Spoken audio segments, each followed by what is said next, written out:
Hi மக்களே, வணக்கம். Welcome to Sanjana lifestyle. இன்றைக்கி நம்ம வீட்டில் மார்னிங் ரொட்டீன் லைஃப் தான் பார்க்க போகிறோம்.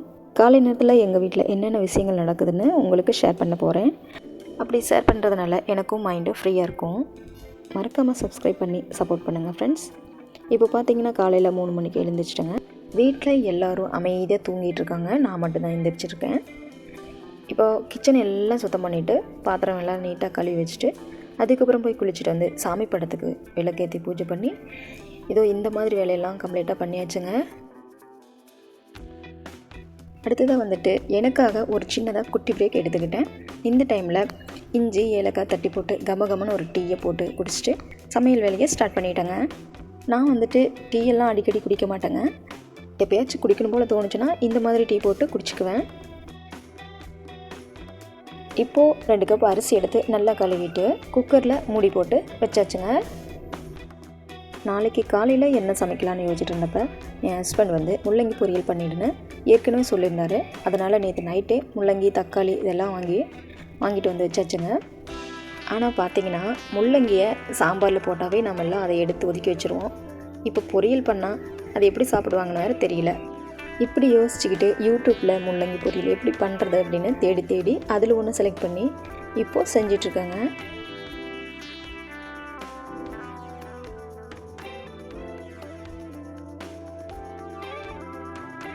ஆனால் பார்த்திங்கன்னா உண்மையிலேயே முள்ளங்கி பொரியல் ரொம்ப சூப்பராக டேஸ்ட்டாக இருந்துச்சுங்க.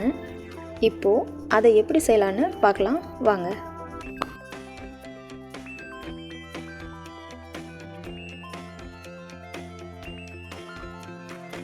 ஒரு அரை மூடிக்கும் கம்மியாக கொஞ்சம் தேங்காய், 2 பச்சை மிளகாய், 1 ஸ்பூன் சீரகம், அப்புறம் வறுத்த நிலக்கடலை 1 கப், இது எல்லாத்தையும் சேர்த்து தண்ணி சேர்க்காமல் ட்ரையாக அரைச்சி எடுத்து வச்சுக்கணுங்க.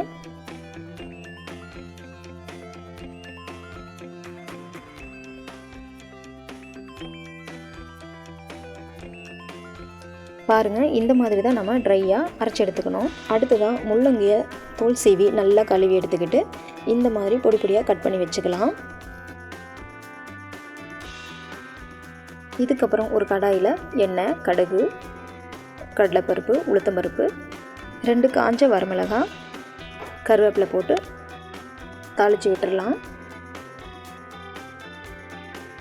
ஒரு 10 சின்ன வெங்காயத்தை கட் பண்ணி போட்டு வதக்கிட்டு கட் பண்ண முள்ளங்கியை அதில் சேர்த்து உப்பையும் சேர்த்து நல்லா வதக்கிக்கலாம்.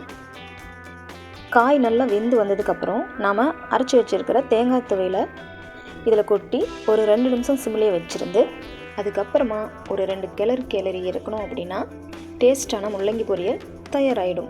இந்த மாதிரி ஒரு டிஃப்ரெண்ட்டான முள்ளங்கி பொரியலை வீட்டில் எல்லோரும் சாப்பிட்டு பார்த்துட்டு ஆஹா ஓஹோன்னு பாராட்ட ஆரம்பிச்சிட்டாங்க. உண்மையிலே ரொம்ப டேஸ்ட்டாகவும் இருந்ததுங்க. அடுத்ததாக வந்து இது கூடவே தக்காளி ரசமும் ரெடி பண்ணிட்டேங்க. இப்போ தக்காளி ரசத்துக்கு பார்த்தீங்கன்னா பூண்டு, சீரகம், மிளகு, கொத்தமல்லி, வரமிளகாய் எல்லாத்தையும் போட்டு சீலை போட்டு அரைச்சி தாளிச்சிட்டு புளியும் தக்காளியும் நல்லா கரைச்சி ஊற்றி பெருங்காயத்தூள் போட்டு கமகமன்னு வாசனையோட தக்காளி ரசம் ரெடி பண்ணியாச்சுங்க. அவ்வளோதான், சாப்பாடு ரெடி ஆயிடுச்சு. இப்போது டைம் பார்த்தீங்கன்னா 7 மணி ஆயிடுச்சு. பாப்பாவுக்கு ஸ்கூலுக்கு போகிற டைம் ஆச்சுங்க. பாப்பாவுக்கு தலை சீவி விட்டுட்டு அடுத்த வேலையை ஸ்டார்ட் பண்ணிட்டேங்க. பெரிய பொண்ணுக்கு தலை சீவி விட்டுருக்கும் போதே குட்டி பாப்பாவும் எந்திரிச்சிக்கிட்டா. என்னை எந்த வேலையும் செய்ய விடாமல் பின்னாடியே சுற்றிக்கிட்டு இருந்தா. அப்புறம் அவளுக்கு பூஸ்ட் போட்டு கொடுத்தா வேண்டவே வேண்டான்ட்டா. ஏன்னா நான் தூக்கி வச்சுக்கலன்ட்டு ஒரே அழுக. அதுக்கப்புறம் எப்படியோ ஒரு வழியை சமாதானப்படுத்தி குடிக்க வச்சுட்டேங்க. அப்புறம் வீடெல்லாம் பெருக்கும்போது கூடயே வந்து விட்டு விளையாடிட்டே இருந்தா. அது என்னமோ தெரியலங்க, எல்லா குழந்தைங்களுக்கும் அவங்க அம்மா பின்னாடி சுற்றுறதே அவங்களுக்கு அது ஒரு அலாதி பிரியம்.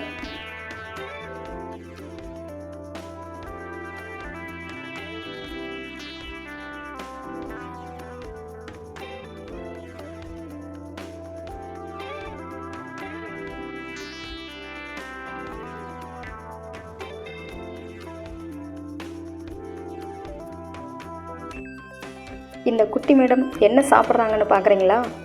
எங்களுக்கே தெரியாமல் அவள் பாட்டுக்கு அரிசி எடுத்துகிட்டு வந்து உட்காந்து பொறுமையாக உட்காந்து சாப்பிட்டுட்ருக்கா பாருங்கள். எங்களுக்கு தெரிஞ்சிருச்சுன்னா திருப்பி வாங்கிடுவாங்கன்ட்டு அப்படியே நைஸாக எந்திரிச்சு போகிற பாருங்கள். எல்லோரும் சாப்பிட்டு முடிச்சதுக்கப்புறம் அடுத்த வேலையை ஸ்டார்ட் பண்ணிட்டேங்க. இந்த பிளாஸ்டிக் ரேக்கு புதுசாக பர்ச்சேஸ் பண்ணிட்டு வந்தேங்க. இந்த மாதிரி காய்கறிகளை நீட்டாக போட்டு வச்சுக்கிறதுக்காக தான் வாங்கிட்டு வந்திருக்கேன். குடிசை வீடாக இருக்கிறதுனால எலி தொல்லைங்க அதிகமாக இருக்குதுங்க. ஒரே ஒரு எலி மட்டும் தாங்க இருக்குது. சரி இருந்துட்டு போகட்டும்னு விட்டால் நைட் டைமில் வந்து இந்த தக்காளி மற்ற காய்கள் எல்லாத்தையும் சாப்பிட்டுட்டு போயிடுதுங்க. இந்த எலிங்க கடித்த காயெல்லாம் திருப்பி எடுத்துகிட்டு போய் அதுக்கே வேறு இடத்துல வச்சுருவோம்.